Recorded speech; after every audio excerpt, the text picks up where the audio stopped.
औज़ुबिल्लाहि मिनश्शैतानिर्रजीम बिस्मिल्लाहिर्रहमानिर्रहीम। अल्लाह के नाम से शुरू जो बड़ा मेहरबान नहायत रहम करने वाला है। दोस्तों, यजीदी फौज का एक ऐसा बदबख्त और बदकिरदार शख्स कि जिसने सबसे ज़्यादा अहले बैत के साथ बुग़्ज़ और बगावत का इजहार किया, और यही वो बदबख्त शख्स था कि जिसने हज़रत इमाम हुसैन रज़ी अल्लाह ताला अन्हो नवासे रसूल सल्लल्लाहु अलैहि वसल्लम की मुबारक गर्दन को इनके जिस्म मुबारक से जुदा किया।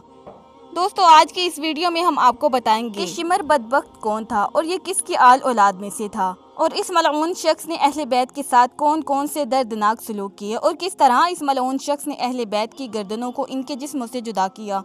और इनकी बेहुरमती की। और फिर जब अल्लाह तबारक व तआला ने इस बदबख्त की पकड़ फरमाई तो अल्लाह ने इस बदबख्त पर किस तरह अपना अजाब नाजिल फरमाया, और शिमर मरदूद का किस कदर दर्दनाक अंजाम हुआ और इसकी मौत किस तरह वाक़या हुई। दोस्तों, इस ईमान अफरोज़ और इबरतनाक वीडियो को देखने के लिए आपसे गुजारिश है कि हमारी इस वीडियो को एंड तक ज़रूर देखिएगा।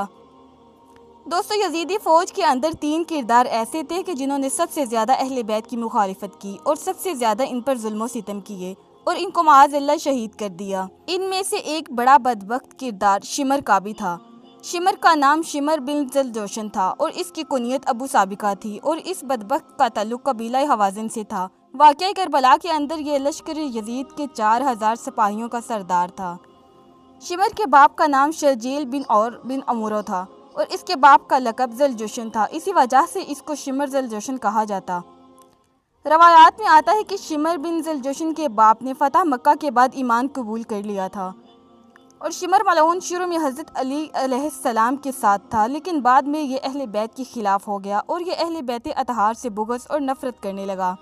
दोस्तों, सन 60 हिजरी में जब हज़रत मुस्लिम बिन अकील रज़ी अल्लाह ताला अन्हु ने कूफ़ा के अंदर क़याम किया तो शिमर बदबख्त तमाम लोगों में से एक अहम फ़र्द था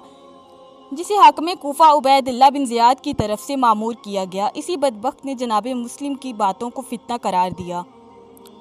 और लोगों को भड़काने लगा, और इसी बदबख्त ने कूफियों को शाम की सिपाहियों से डराया। और जब हज़रत इमाम हुसैन रज़ी अल्लाह ताला अन्हु अपने लश्कर को लेकर कूफा पहुंचे तो इस वक्त कूफा के कमांडर हज़रत इमाम हुसैन रज़ी अल्लाह ताला अन्हु के लश्कर के साथ किसी किस्म की कोई भी जंग नहीं चाहते थे।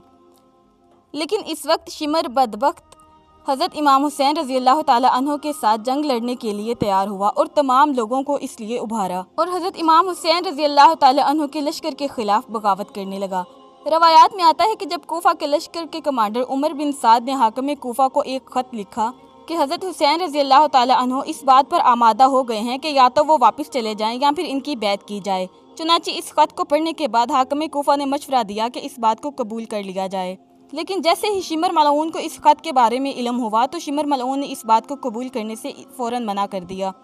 इस वक्त शिमर मलऊन अहले बैत के ख़िलाफ़ अपने बुग़्ज़ का इजहार करते हुए बोला, अगर इमाम हुसैन रज़ी अल्लाह ताला अन्हु को ऐसे ही वापस जाने दिया तो बाद में ये मज़ीद मजबूत होकर आएंगे। लिहाजा बेहतर यही है कि इमाम हुसैन रज़ी अल्लाह ताला अन्हु को वापस ना जाने दिया जाए ताकि ये कहीं और ज़्यादा मजबूत ना हो जाएं। यही वो शिमर मलऊन था कि जिसने इमाम हुसैन रज़ी अल्लाह ताला अन्हु और अहले बैत अतहार को कत्ल करने का मशवरा दिया। इसी तरह शिमर मलऊन का ये मशवरा उबैदुल्लाह बिन ज़ियाद ने कबूल कर लिया और इसको 4000 सिपाहियों के साथ हाकिम मुकर्रर कर दिया। इसके बाद करबला की तरफ हज़रत इमाम हुसैन रज़ी अल्लाह ताला अन्हु के नाम एक ख़त लिखा गया कि जिसके अंदर ये तहरीर था कि या तो हज़रत इमाम हुसैन रज़ी अल्लाह ताला अन्हु यजीद की बैत कर लें या फिर सर खम तस्लीम करके जंग के लिए तैयार हो जाएं। और इसी ख़त के आखिर में उमर बिन साद को ये कहा गया कि तुम हज़रत इमाम हुसैन रज़ी अल्लाह ताला अन्हु के ख़िलाफ़ ये काम नहीं कर सकते तो फिर अपना लश्कर लेकर एक तरफ हो जाओ और इस काम को शिमर के सुपुर्द कर दो। रवायात में आता है कि जब यौम आशूरा की सुबह हुई तो शिमर मलऊन अपना लश्कर लेकर मैदान करबला में पहुँच गया और उमर इब्न साद के लश्कर में शामिल हो गया। इसके बाद यजीदी लश्कर ने इमाम हुसैन रज़ी अल्लाह ताला अन्हु और इनके अहले बैत अतहार पर हमला शुरू कर दिया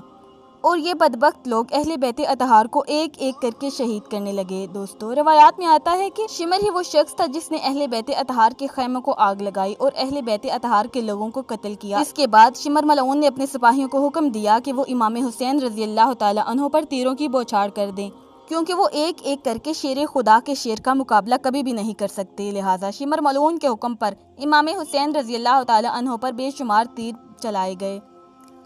जिससे आपका जिस्म मुबारक ज़ख्मी हो गया। इसके बाद हज़रत इमाम हुसैन रज़ी अल्लाह ताला अन्हु को शहीद कर दिया गया और रवायात में आता है कि वो शिमर मलऊन ही था कि जो हज़रत इमाम हुसैन रज़ी अल्लाह ताला अन्हु के सीने मुबारक पर बैठा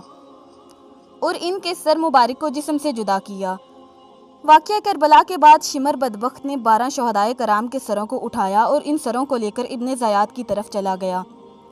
دوستو اسی طرح واقعہ کربلا کے اندر شمر نے سب سے بدترین کردار نبھایا۔ شمر نے حضرت امام حسین رضی اللہ تعالیٰ عنہ کے خلاف لوگوں کو بھڑکایا، اور شمر ہی وہ شخص تھا کہ جس نے حضرت امام حسین رضی اللہ تعالیٰ عنہ کے ساتھ جنگ کرنے کا مشورہ دیا، اور شمر ہی وہ شخص تھا کہ جس نے امام حسین رضی اللہ تعالیٰ عنہ کے اہل بیت اطہار کو شہید کیا، اور شمر ہی وہ ملعون شخص تھا جس نے حضرت امام حسین رضی اللہ تعالیٰ عنہ پر تیر چلائے،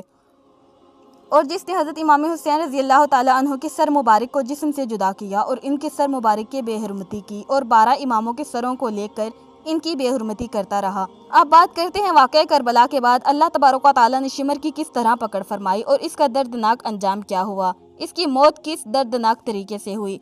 دوستو روایات میں آتا ہے کہ سن 67 ہجری میں جب مختار سقفی کا قیام ہوا تو اس وقت شمر ملعون اور مختار سقفی کے درمیان ایک زبردست جنگ ہوئی، لیکن اس جنگ کے اندر مختار سقفی نے شمر ملعون اور دیگر اموری امراء کو شکست دے دی۔ اس وقت شمر ملعون اپنی جان کو بچاتے ہوئے بنی امیہ کے علاقے کی طرف بھاگ گیا۔ اس وقت مختار سقفی نے شمر کی تلاش میں اپنا ایک گروہ بھیجا۔ مختار سقفی کا ایک غلام جو شمر کو قتل کرنے کے لیے گیا تھا، شمر نے اسی کو قتل کر دیا اور وہاں سے بھاگ گیا، لیکن اس کے بعد مختار سقفی نے ایک اور لشکر کو بھیجا اور شمر ملعون کا ایک بار پھر سے محاصرہ کر لیا گیا۔ اس بار شمر ملعون کے تمام ساتھی اس کو چھوڑ کر وہاں سے بھاگ گئے۔ دوسرے روایات میں آتا ہے کہ رات کے وقت مختار سقفی کے لوگوں نے شمر ملعون پر حملہ کیا، اللہ اکبر کہتے ہوئے شمر کی گردن کو اس کے دھڑ سے جدا کر دیا، اور اس طرح شمر ملعون نے حضرت امام حسین رضی اللہ تعالیٰ عنہ کی گردن کو اس کے جسم سے جدا کیا تھا، اسی طرح شمر ملعون کی گردن کو بھی اس کے جسم سے جدا کر دیا گیا، اور شمر ملعون کے سر کو کاٹ کر مختار سقفی کے پاس بھیجا گیا اور اس کے جسم کو کتوں کے آگے پھینک دیا گیا۔ اور بعض روایات میں آتا ہے کہ شمر ملعون کے سر کو کاٹ کر مختار سقفی کے پاس بھیجا گیا اور اس کے جسم کو کھولتے ہوئے تیل کے اندر ڈال دیا گیا، اور بعض روایات میں آتا ہے کہ شمر ملعون کو گرفتار کر کے مختار سقفی کے پاس لایا گیا، اور مختار سقفی نے خود اس کی گردن کو اڑایا اور اس کے بعد اس کے جسم کو کھولتے ہوئے تیل میں ڈال دیا۔ دوستو شمر ملعون کے سر کو چوراہے کے اندر لٹکایا گیا تاکہ لوگ اس کے انجام سے عبرت حاصل کریں۔ اس طرح اللہ تبارک و تعالیٰ نے شمر ملعون کو دردناک موت دی